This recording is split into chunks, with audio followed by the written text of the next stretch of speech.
अभी Coulomb's law बताएंगे, ठीक है।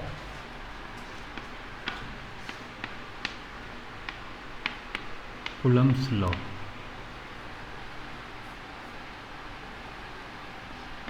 ये वैलिड है सिर्फ पॉइंट चार्जेज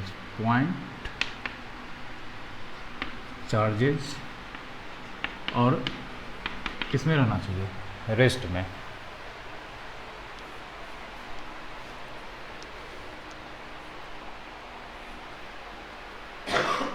ठीक है, कूलम्ब्स लॉ ये सबसे पहले जो वैलिड है वो किसके लिए, पॉइंट चार्जेज के लिए, और वो पॉइंट चार्जेज किस में होना चाहिए, रेस्ट में होना चाहिए, क्योंकि चैप्टर का नाम है इलेक्ट्रोस्टैटिक्स, चार्ज जो कि रेस्ट में रहता है, उसी के बारे में हम लोग स्टडी कर रहे हैं, ठीक ना। तो ये लॉ क्या बोलता है, देखो जैसे मान लो यहाँ पे एक पॉइंट चार्ज Q1 है, पॉइंट ए पर जो चार्ज है पॉइंट चार्ज उसका वैल्यू कितना है Q1, और एक दूसरा पॉइंट B है, इस पे एक दूसरा पॉइंट चार्ज है Q2, ठीक ना। दोनों के बीच सेपरेशन, दोनों के बीच क्या है, सेपरेशन R है, मतलब दोनों के बीच डिस्टेंस कितना है R, ठीक है। अब ये दो चार्ज एक दूसरे के मतलब एक दूसरे से दूर है, तो दो चार्ज के बारे में अभी तक हम लोग पढ़ चुके हैं कि अगर दोनों चार्ज पे लाइक चार्ज होगा तो एक दूसरे को रिपेल करेगा नहीं, और दोनों चार्ज पे अगर अपोजिट चार्ज है, मतलब दोनों चार्ज अगर अपोजिट चार्ज है तो दोनों एक दूसरे को क्या करेगा, अट्रैक्ट करेगा। Opposite charges attract each other और like charges repel each other, ठीक ना। तो अगर दोनों पॉजिटिव चार्ज है या दोनों निगेटिव चार्ज है तो दोनों एक दूसरे को रिपेल करेगा, और एक पॉजिटिव है एक निगेटिव है तो क्या करेगा, अट्रैक्ट करेगा, ठीक ना। तो ये पता नहीं है, लेकिन ये पता है एक चार्ज है जो किस पॉइंट पे है, ए पे, उसका वैल्यू कितना है Q1, एक दूसरा चार्ज है किस पॉइंट पे है, B पे, इसका वैल्यू कितना है Q2, और दोनों के बीच सेपरेशन, दोनों के बीच का डिस्टेंस कितना है R, ठीक ना। तो कूलम्ब्स बोलता है दो चार्ज अगर एक दूसरे से कुछ दूरी पे है तो दोनों के बीच इंटरेक्शन होता है, क्या होता है, इंटरेक्शन का मतलब या तो अट्रैक्शन होगा या रिपल्सन होगा, ठीक ना। तो अट्रैक्शन और रिपल्सन दोनों फोर्स है, इस फोर्स को बोलते हैं इलेक्ट्रोस्टैटिक फोर्स, क्या बोलते हैं, हाँ इसको अभी लिखा देंगे, दो चार्ज के बीच लगने वाला force. The forces act between two charges, या तो अट्रैक्टिव होगा या क्या होगा, रिपल्सिव होगा। This force is known as electrostatic force, ठीक ना। तो दो चार्ज कुछ दूरी पे अगर है तो दोनों के बीच इंटरेक्शन होगा, मतलब इलेक्ट्रोस्टैटिक फोर्स काम करेगा। तो वो जो इलेक्ट्रोस्टैटिक फोर्स लगेगा, ठीक ना, वो डायरेक्टली प्रोपोर्शनल होता है, डायरेक्टली प्रोपोर्शनल, इन्वर्सली प्रोपोर्शनल, बता चुके हैं मैथमेटिकल फैक्ट्स में।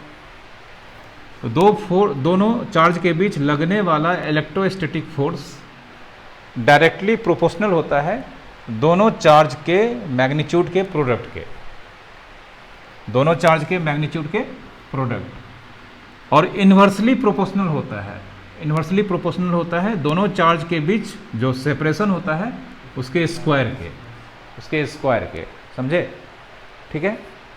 तो सबसे पहले टर्म आता है क्या चीज़, इलेक्ट्रोस्टैटिक फोर्स, जिसको जनरली FE से रिप्रेजेंट करते हैं, ठीक ना।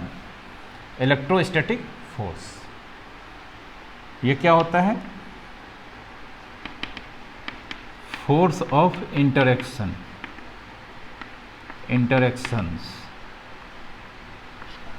में क्या क्या हो सकता है, आइदर रिपल्सन और attraction. Force of interaction between two charges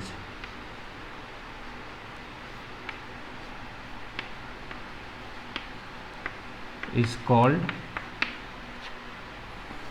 electrostatic force।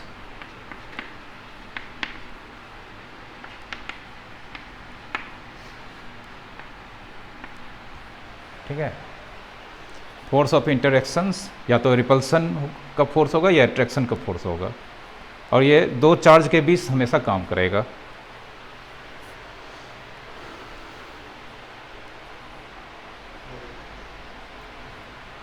ठीक है। तो इलेक्ट्रोस्टैटिक फोर्स को हम लोग रिप्रेजेंट करेंगे एफ ई से, ठीक ना, कभी कभी एफ भी लिखेंगे लेकिन एफ ई से ही जनरली रिप्रेजेंट करेंगे। अब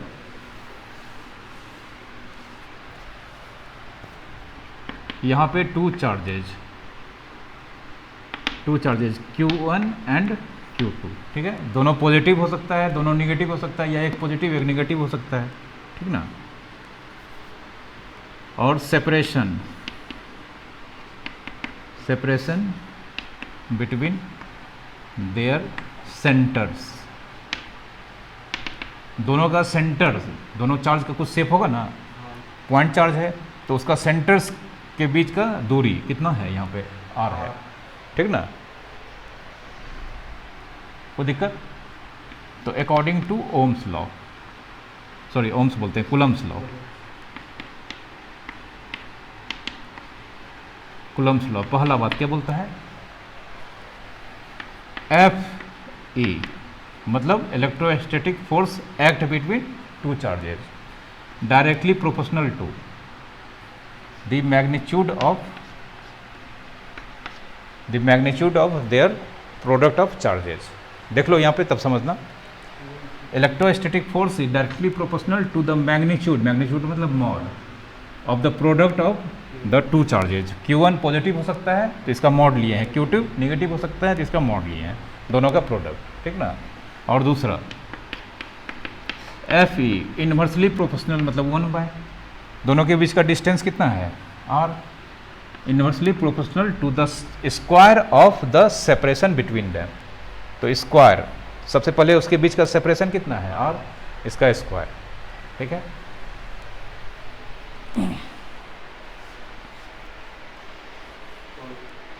तो ये तो हो गया मैग्नीट्यूड के बारे में information.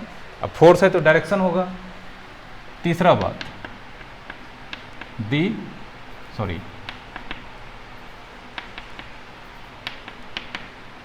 Direction of F E towards the line joining Q1 and Q2। ये जो इलेक्ट्रोस्टैटिक फोर्स लगेगा उसका डायरेक्शन दोनों लाइन को जो ज्वाइन करने वाला लाइन सेगमेंट होगा उसी के अलोंग होगा, ठीक ना। Direction of F E is along, एक मिनट इसको ठीक कर देते हैं, direction of F E is along the line joining the charges Q1 and Q2, ठीक है। इसको सब समझाते हैं एक एक करके।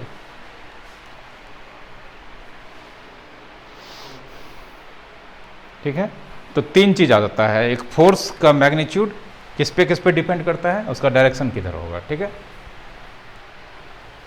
तो अब यहां पे देखो, फिर से इस फिगर को एक बार बनाते हैं। ए पे चार्ज कितना है Q1, बी पे चार्ज कितना है Q2, दोनों हम मान लेते हैं पॉजिटिव है। क्या मान लेते हैं? पॉजिटिव है। तो इसको मिलाने वाला, दोनों के सेंटर को मिलाने वाला लाइन सेगमेंट का लेंथ कितना r, ठीक ना। तो ये चार्ज 1 है, ये चार्ज क्या है 2, दोनों पॉजिटिव है नेचर में। तो दोनों के बीच जो फोर्स लगेगा वो कैसा होगा, अट्रैक्शन का कि रिपल्सन का? रिपल्सन का लगेगा, ठीक ना। तो सबसे पहले इसका डायरेक्शन पता कर लेते हैं। तो इसका डायरेक्शन सबसे पहले, ये इस पर फोर्स कौन लगाएगा 2, तो डायरेक्शन बोलता है कि जो दोनों को ज्वाइन करने वाला लाइन सेगमेंट है उसी के अलोंग होगा। ऐसा नहीं कि इसको ये इधर ठेल देगा या इसको इधर ठेल देगा, ये लाइन है, लाइन के अलोंग मतलब लाइन के ही पैरेलल होगा। तो ये दोनों को ज्वाइन करने वाला लाइन सेगमेंट हो गया। अगर हम इसको आगे बढ़ा देते ये लाइन में कन्वर्ट हो जाएगा, ठीक ना। तो फोर्स या तो इधर होगा या इधर होगा। तो चूंकि अट्रैक्शन का फोर्स है या रिपल्सन का है, रिपल्सन है, तो इस पे इसके कारण जो फोर्स लगेगा उसका डायरेक्शन इधर होगा।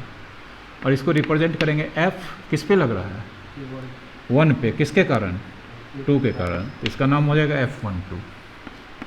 F12 ये हो गया फोर्स अप्लाइड ऑन किस पर Q1, बाय किसके द्वारा, Q2, ठीक है, सिंबल है। फिर इस पे जो फोर्स लगेगा उधर लगेगा, तो इसका सिंबल देखो ये इधर हो जाएगा, इसका नाम हो जाएगा, किस पे लग रहा है, Q2 2 नंबर पे। कौन लगा रहा है, 1 नंबर, ठीक ना। तो F21 force applied on Q2 bye Q1, ठीक है।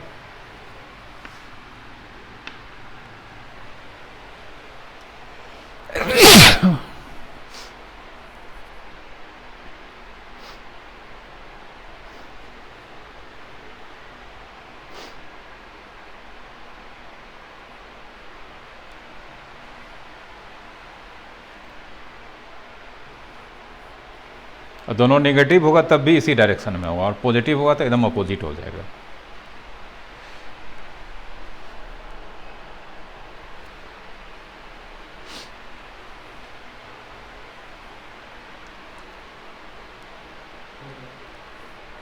ठीक है, अब अभी तुरंत पढ़े हैं जो ये दोनों इलेक्ट्रोस्टैटिक फोर्स है, तो Fe directly proportional to Q1 into Q2, कोई दिक्कत, और Fe inversely proportional to 1/r², ठीक ना। तो देयरफॉर इसको अगर हम कंबाइंड करते हैं फ्रॉम 1 and 2, तो Fe डायरेक्टली प्रोपोर्शनल टू ये इंटू ये हो जाएगा, तो ये Q1 इंटू Q2 बाय कितना, r²।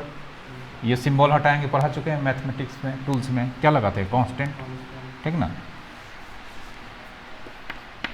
तो Fe equals to K Q1 Q2 by r², ठीक ना।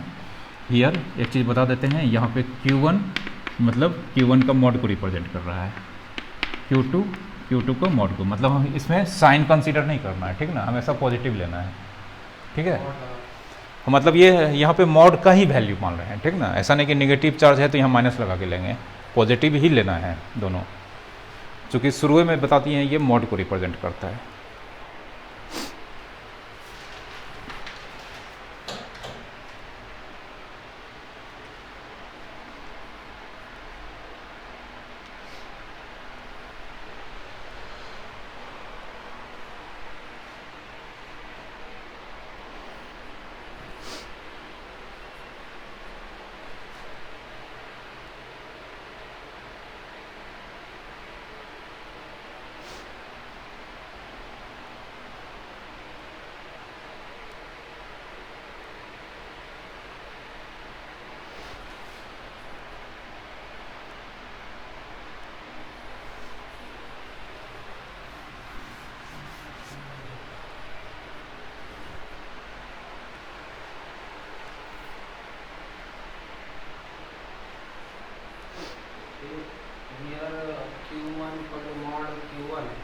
हाँ, Q2 का मोड, चार्ज Q2 का मोड, चूँकि अगर नेगेटिव होगा तब भी पॉजिटिव ही लेना है इसका वैल्यू, ठीक ना, कोई दिक्कत। अब K क्या है, K कांस्टेंट है, कॉल्ड, इसका नाम है इलेक्ट्रोस्टैटिक कांस्टेंट। K कांस्टेंट है जिसको कहा जाता है क्या चीज़, इलेक्ट्रोस्टैटिक कांस्टेंट, ठीक ना। और K का वैल्यू होता है, K का वैल्यू होता है 1/4πε।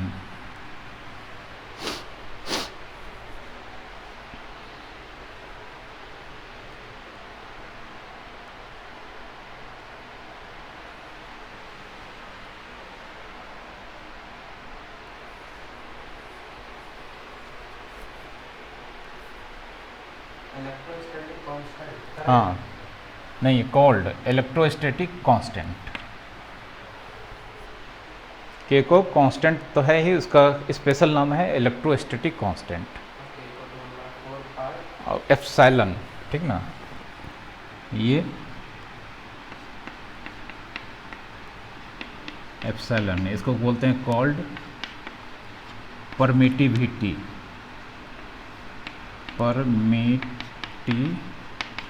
Permittivity of medium, permittivity of medium, ये एप्सिलॉन, इसको मतलब इसका सिंबॉलिक जो ग्रीक नेम है एप्सिलॉन है, लेकिन फिजिक्स में इस चैप्टर में इसको बोलते हैं परमिटिविटी ऑफ मीडियम। जिस मीडियम में चार्ज रखा गया है उस मीडियम का परमिटिविटी पढ़ना है, अगला टॉपिक है, ठीक है।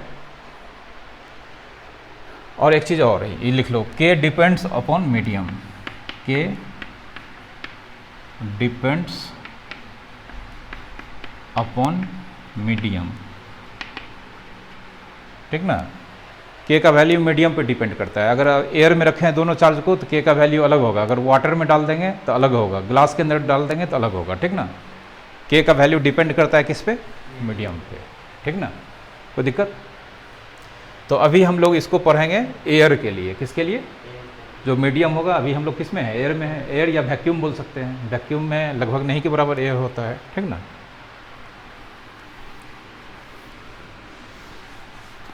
तो व्हेन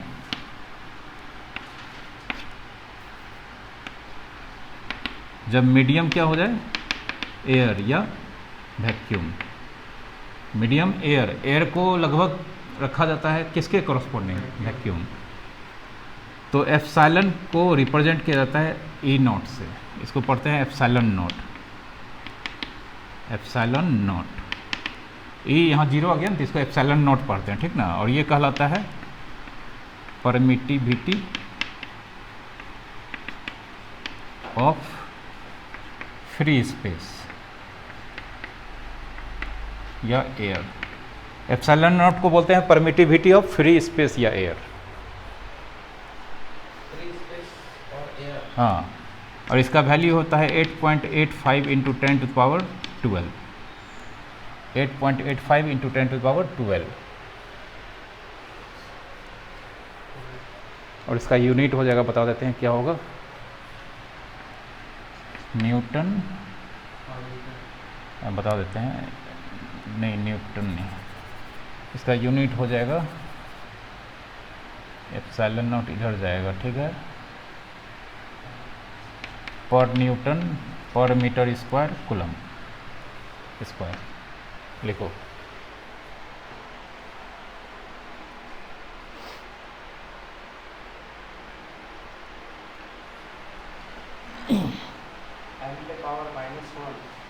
हाँ, m पे पावर -2, n पे पावर -1, c पे पावर +2,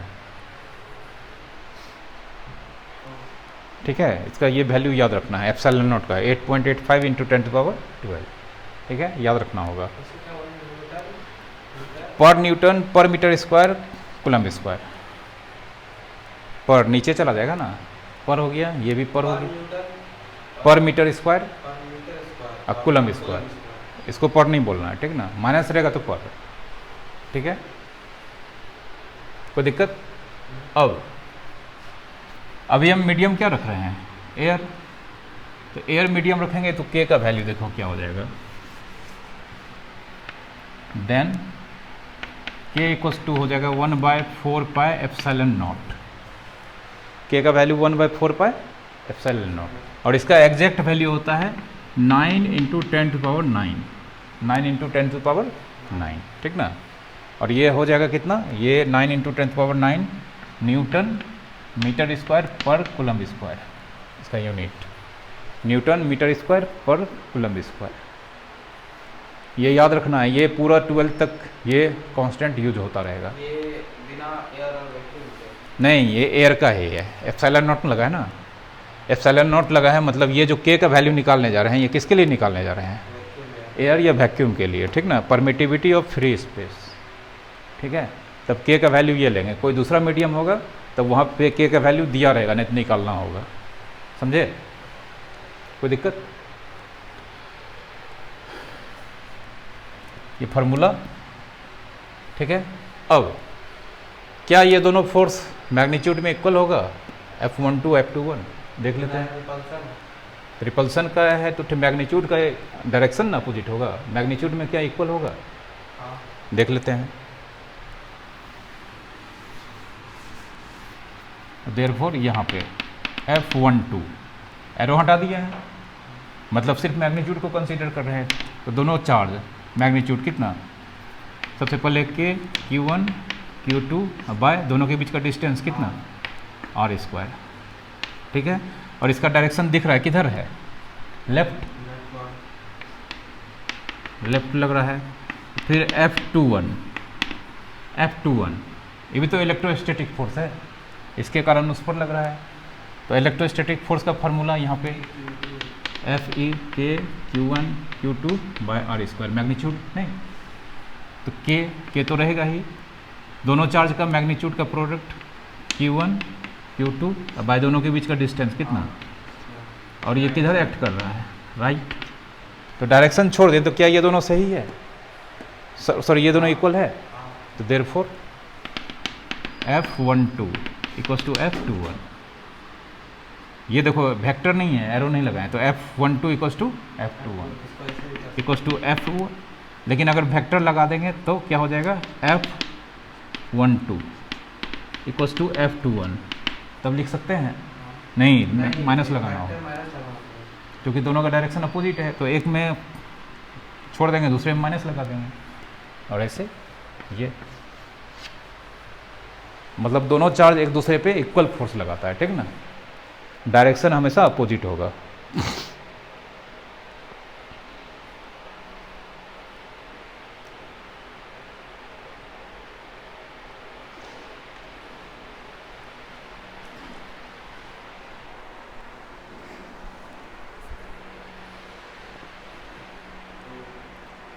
ठीक है,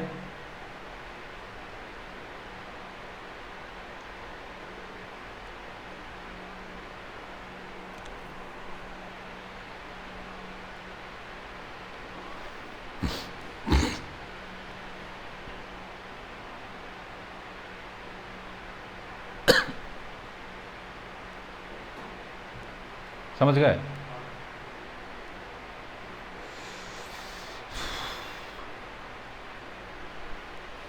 तो कूलम्ब्स लॉ कब लगेगा, जब चार्जेज कैसा होगा, पॉइंट चार्ज होगा, ठीक ना, कूलम पॉइंट चार्ज होगा और रेस्ट में रहना चाहिए, तब कूलम्ब लॉ लगेगा, ठीक ना। कोई दिक्कत ऐसा नहीं कि ह्यूज चार्ज रहेगा, ह्यूज बॉडी चार्ज, वो उस पर नहीं लगेगा, और मूवमेंट में रहेगा तब भी नहीं लगेगा, ठीक ना। और कूलम्ब्स लॉ में जो दो चार्जेज के बीच फोर्स काम करता है, उस फोर्स को क्या बोला जाता है, दो चार्ज एक दूसरे पर जो फोर्स लगाता है उस फोर्स को क्या बोलते हैं, इलेक्ट्रोस्टैटिक फोर्स, ठीक ना। ये जो फोर्स है उसका डायरेक्शन किधर होता है, दोनों चार्ज को ज्वाइन करने वाला लाइन सेगमेंट के अलोंग होता है, लिखा है ना, इलेक्ट्रोस्टैटिक फोर्स दोनों चार्ज को ज्वाइन करने वाला लाइन सेगमेंट।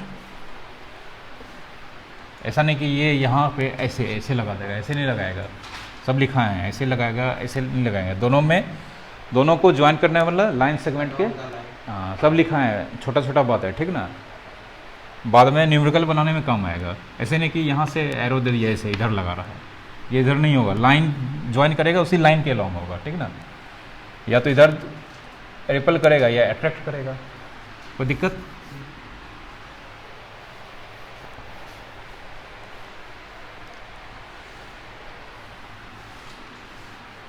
अब ये दोनों के बीच जो फोर्स लग रहा है, मान लो सेपरेशन कितना है r, इसी चार्ज को उठा के अगर हम रख देंगे पानी में तो क्या दोनों में लगने वाला फोर्स वही रहेगा या चेंज कर जाएगा, नहीं के चेंज कर जाएगा ना, के डिपेंड्स अपॉन मीडियम, नहीं एयर में था तो एयर में था तो एयर में के का वैल्यू अलग होगा, पानी में अलग, ये तीनों तो चेंज नहीं करेगा, लेकिन के चेंज कर जाएगा ना, तो फोर्स चेंज कर जाएगा, समझे। तो दो चार्ज अगर किसी डिस्टेंस पे रखा हुआ है, रखा हुआ है तो एक मीडियम में जो फोर्स लगेगा दूसरे मीडियम में वो फोर्स सेम सेटअप का चेंज हो जाएगा, ठीक ना, क्योंकि यहाँ पे कौन चेंज हो जाता है, इलेक्ट्रोस्टैटिक कांस्टेंट का वैल्यू चेंज हो जाता है, ठीक ना, ये लिखा है किस पे डिपेंड करता है, मीडियम पे, ठीक है, कोई दिक्कत।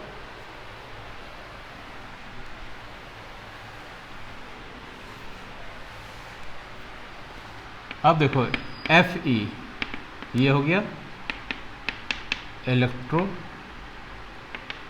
Static force between point charges, और एक पढ़े होगे 11th में F G, gravitational force act between two point masses. Gravitational force act करता है किसके बीच? मासेस के बीच, और ये एक्ट करता है पॉइंट चार्जेस, ठीक ना। अब सिमिलरिटीज देखो, सिमिलरिटीज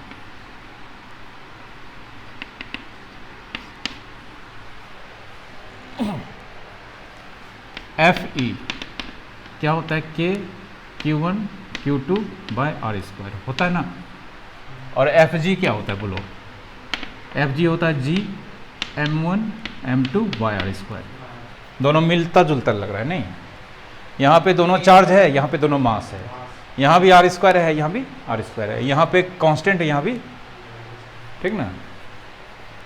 तो दोनों इन्वर्स स्क्वायर लॉ को क्या कर रहा है?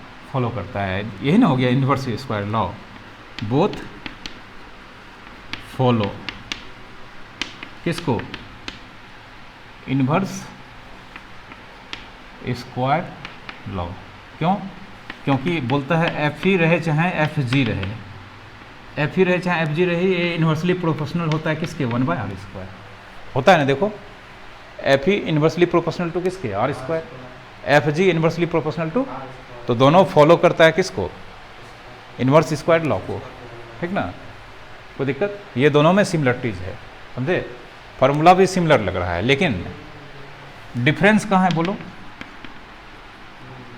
डिफरेंस ये किसी भी मीडियम में रखेंगे, दो मास के बीच ग्रेविटेशनल फोर्स सेम होगा, लेकिन ये मीडियम चेंज करने पे ये चेंज हो जाएगा, ठीक ना। डिफरेंस किस पे है? के डिपेंड्स ऑन किस पे? मीडियम। जी कैसा कांस्टेंट है? Universal constant. मतलब जी किसी भी मीडियम में चला जाएगा, चेंज नहीं होगा, समझे। मतलब एफ जी किसी भी मीडियम में रखें, पानी में रख दें दो मास को, दो बॉल को पानी में रख दें, चांद पे रख दें, अपने पॉकेट में रख लें, नहीं होगा। लेकिन दो चार्ज को अपने पॉकेट में रखेंगे, पानी में रखेंगे, चांद पे ले जाएंगे, चेंज हो जाएगा, ठीक ना। कोई दिक्कत? तो ये डिफरेंस हो गया।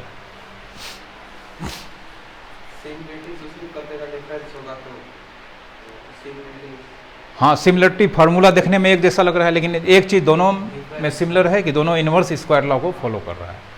और डिफरेंस हो गया कहाँ पे? के और जी डिफरेंस होता है, इसलिए एफ ई और एफ जी अलग अलग मीडियम में अलग अलग होगा, ठीक ना, चेंज हो जाएगा।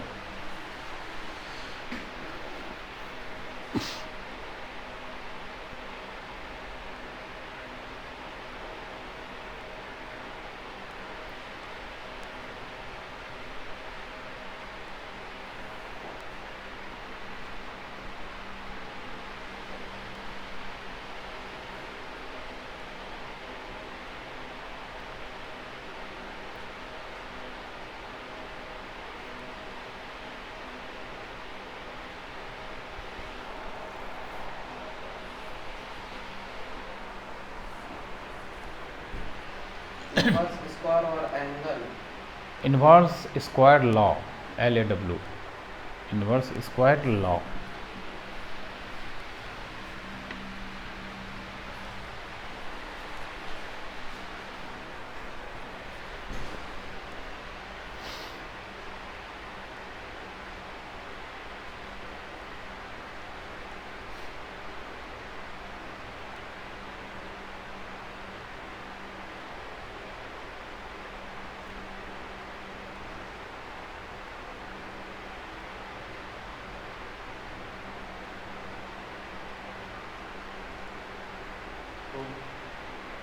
हो गया।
ये क्वेश्चन है कि दो चार्ज Q1 और Q2 है, दोनों के बीच का सेपरेशन कितना है R, और दोनों के बीच लगने वाला जो इलेक्ट्रोस्टैटिक फोर्स काम कर रहा है उसका वैल्यू कितना है F।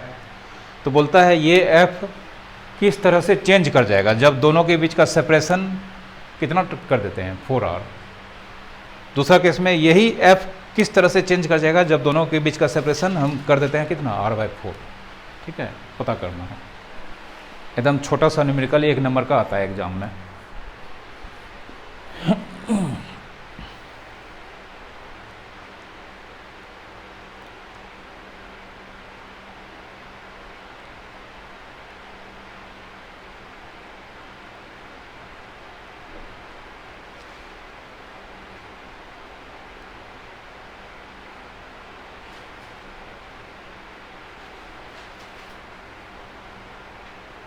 देखो बनाते हैं, देखो एकदम हल्का है। हम जानते हैं F का वैल्यू क्या होगा, K Q1 Q2 by R²। ठीक है, होगा ना।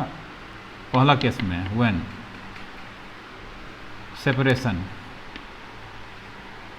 सेपरेशन कितना है R या 4R।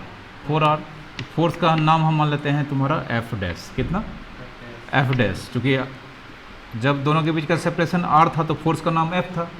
दोनों के बीच का सेपरेशन अगर 4R है तो फोर्स का नेम चेंज हो जाएगा, F'। फार्मूला हो जाएगा K Q1 Q2, R के जगह पे कितना रखेंगे 4R का स्क्वायर रखेंगे, K Q1 Q2। बोलो ये 4R ब्रैकेट ब्रेक करेंगे तो कितना हो जाएगा 16R² लिखेंगे। इसको 1/16 into K Q1 Q2 by R² लिख सकते हैं। इसको हटा के F लिख सकते हैं। ये चीज़ सेम है, तो मतलब F' 1/16 इंटू F लिख सकते हैं। तो कह सकते हैं F बाय कितना, मतलब जब दोनों के बीच का सेपरेशन कितना बढ़ा दिए 4R, तो फोर्स जो ओरिजिनल था वो कितना टाइम्स कम हो गया, 16 टाइम्स कम हो गया। ठीक ना, कोई दिक्कत। 1/16 टाइम्स लेस हो गया, 16 टाइम्स नहीं, 1/16 टाइम्स लेस हो गया। ठीक है, कोई दिक्कत। लिखो इसको, फिर दूसरा बताते हैं।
इसी को बोलते हैं इन्वर्सली स्क्वायर लॉ। देखो बताए थे अभी तुरंत कि इन्वर्सली प्रोपोर्शनल होता है डिस्टेंस बिटवीन देम, होता है ना।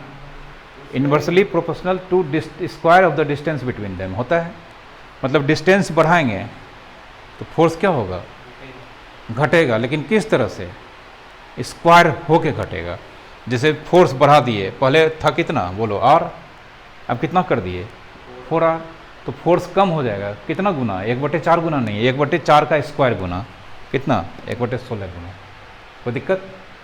अगर फोर्स डिस्टेंस बढ़ा देंगे 8r, डिस्टेंस अगर बढ़ा देंगे 8r तो फोर्स कितना गुना कम हो जाएगा? 1/8 गुना या 1/64 गुना? हाँ, ये सब तुरंत बोल देंगे, ठीक ना। अब ये न्यूमेरिकल बनाने का जरूरत ही नहीं पड़ेगा। मान लो हम फोर्स था 10, सॉरी डिस्टेंस था 10, ठीक ना, और कर दिए 30, तो फोर्स कितना गुना कम हो जाएगा? डिस्टेंस शुरू में 10 था, बढ़ा के 30 कर दिए, तो फोर्स कितना गुना कम हो जाएगा? 300 कैसे? 10 था 30 हो गया, तो कितना गुना बढ़ा है डिस्टेंस? 3 गुना ना, तो फोर्स कितना गुना कम होगा? 1/9 गुना कम हो जाएगा। समझे? कोई दिक्कत? हाँ, ये सब चीज़ याद रखना पड़ेगा। ये सिर्फ न्यूमेरिकल ही नहीं बता रहे, सिखा रहे हैं, डायरेक्ट आंसर, ठीक है। आप देखो डिस्टेंस बढ़ाएं या घटाएं हैं तो फोर्स क्या होगा? बढ़ेगा, ठीक ना। 4 गुना बढ़ाए थे तो 16 गुना कम, 1/16 गुना कम हो गया था। 1/4 गुना बढ़ाए हैं तो अब 16 गुना 1/16 गुना कम होगा कि 16 गुना बढ़ जाएगा? देखो आएगा। कोई दिक्कत? अब यहाँ पे 4r दूसरा केस में 4r डबल लिखते हैं, 4r या 1/4r, r/4, तो ये r/4 यहाँ पे क्या हो जाएगा? r² बाय कितना? 16 ऊपर जाएगा, 16f। देखो फोर्स कितना गुना बढ़ गया? 16 गुना। कोई दिक्कत? याद रहेगा ना? ये सब क्वेश्चन का डायरेक्ट आंसर है। डिस्टेंस हाफ कर देंगे, फोर्स कितना गुना बढ़ जाएगा? बोलो।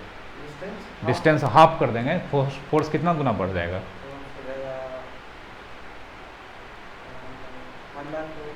4 गुना। 4 गुना ना, डिस्टेंस हाफ कर देंगे तो फोर्स 4 गुना बढ़ जाएगा, ठीक ना। कोई दिक्कत? डिस्टेंस 1/3 कर देंगे, फोर्स कितना गुना बढ़ जाएगा? हाँ, सीधा आंसर, ठीक ना।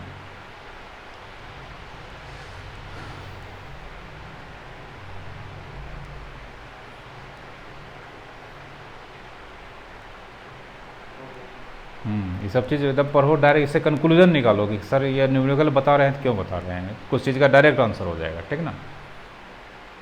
डिस्टेंस 10 गुना बढ़ा देंगे, फोर्स कितना गुना कम हो जाएगा?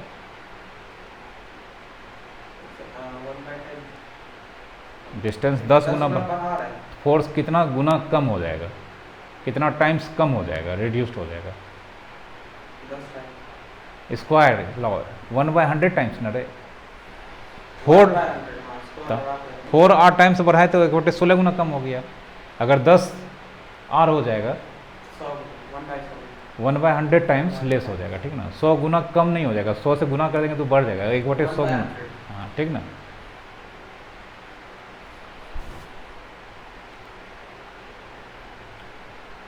इसको रहने दो, इसमें बहुत सारा न्यूमेरिकल है, फिर वेक्टर आ जाएगा। वेक्टर जो बताए थे ना, फैक्ट्स बताए थे ना, वेक्टर्स याद है ना सब? उसको देख कल इसका यूज़ करेंगे सब, ठीक ना। रहने दो इसको, इतना ही। जो चीज़ बताएं एकदम पढ़ो इसको 2 बार 3 बार।